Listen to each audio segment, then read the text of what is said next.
It's interesting because let's take Jordan Peterson for example. Everything has a meta narrative, and he kind of applies his own esoteric system when he's interpreting stuff.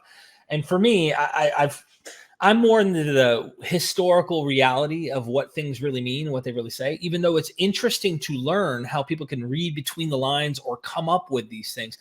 And I personally would look at patternicity and see how fanciful we can come up with things in our context through our own experiences. And then it's like with numbers, you can make numbers mean anything, right?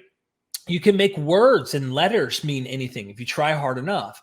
And I think that might be what's going on in some of these situations where we're Sure. really interpreting things in such a way that does that. So it's gotten used. It's being used in so many different ways. So might be good to anchor this into its original context for a moment. Do you think that the Kabbalah was meant to be just like on-ended, like to be kind of reinterpreted forever? Or is there a historical cultural context in which this thing was anchored and we can kind of dispel nonsense from what they may have intended it initially? Or is there somewhere of knowing that? Yeah, well, we know where the principal text of the Kabbalah was written. It was written in northern Spain, in the area around a guy named Moshe de Leon and his circle. It's produced sometime in the 1270s, 1280s. So we know that's the context in which it was produced. We don't know why it was produced. We don't know why they did this. It's a very strange kind of production. There's some scholarly speculation about what prompted this. There were some forms of mysticism that seem to have involved appearances of the prophet Elijah, and there may have been sort of a spurning on of this. But what we do know is that the context there is one in which Jews are living in a majority Christian culture. They're living in a hostile Christian culture, right? This is the world of Spain. This is the world that will give birth to the Inquisition in a little while. This is not a cozy world. Will become the world of the Reconquista pretty soon. And there were, in many cases, and just this is true in historical cases with the history of Judaism in general, that when things get bad, messianic expectation goes up, right? The worse things get, the more likely you think it is the Messiah is about to come and save you from everything. You see this in the Second Temple period. You see this, you see it in the Black Death. You see it, over and over again. So there probably was some messianic expectation, and they thought maybe these visions and things they were receiving were part of this sort of imminent coming of the Messiah. And again, the worse things get, the more God's in control. That's kind of the logic of apocalypticism.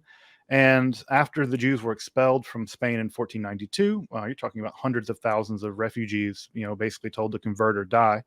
And they were expelled and eventually settled in Israel and Salonika in the Ottoman Empire. And it's there that they really went full tilt on this idea that by publicizing the Kabbalah, they would basically hasten the coming of the Messiah, that this was sort of the last piece of the puzzle.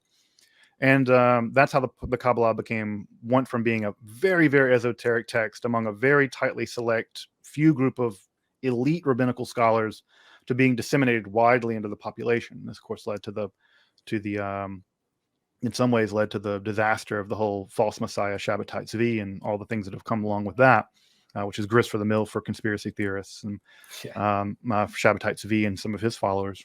But so that's basically the arc. It's born really in 13th century Spain, at least the principal text is, but it gets popularized beginning in the 16th century in the Ottoman Empire. And that is all tied up with messianic expectations and the idea that this terrible tragedy. And again, it's something interesting, and people often forget this because we typically have this weird view that Jews and Muslims don't get along or something like that. It's taking the Palestinian-Israeli conflict and writing it through all of history, which is right, just not the case.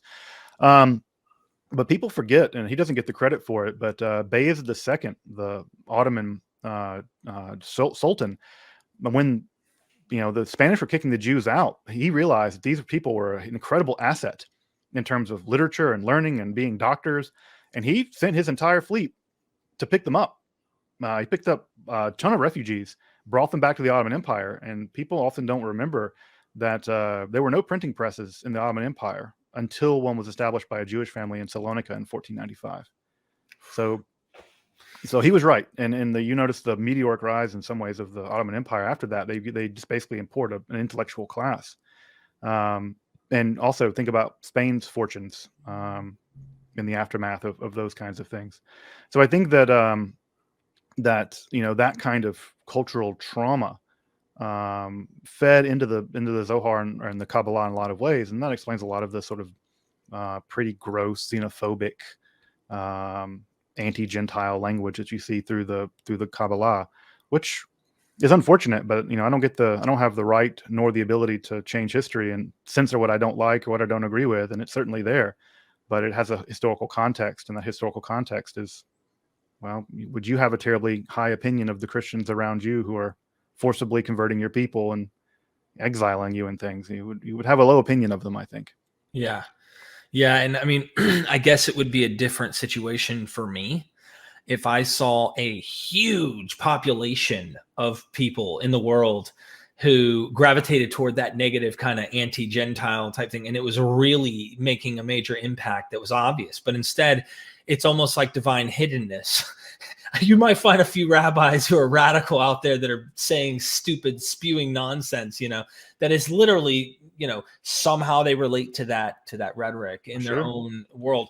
But for the most part, that's not. Yeah. I mean, you're talking about a bunch of, like, it's the equivalent of making the Taliban the spokesperson for all of Muslims, or making the Ku Klux Klan the spokesperson for all of Christians. Right.